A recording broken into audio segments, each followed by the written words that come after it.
హైదరాబాద్లోని జీడిమెట్లలో ఉన్న సుభాష్ నగర్లో రోడ్డు ఒక్కసారిగా ఎర్రగా మారడంతో స్థానికులు భయభ్రాంతులకు గురయ్యారు.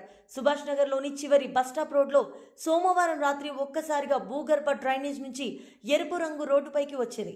రాత్రి వేళ రక్తం రంగులో కనిపించడంతో హత్యలు ఏమైనా జరిగాయా అని భయపడుతూ మున్సిపల్ అధికారులు దృష్టికి తీసుకువెళ్లారు. రసాయనాలు ఉబికి పైకి వచ్చాయని అనుమానం. జీడిమెట్ల సమీపాన ఎన్నో పరిశ్రమలు ఉన్నాయి.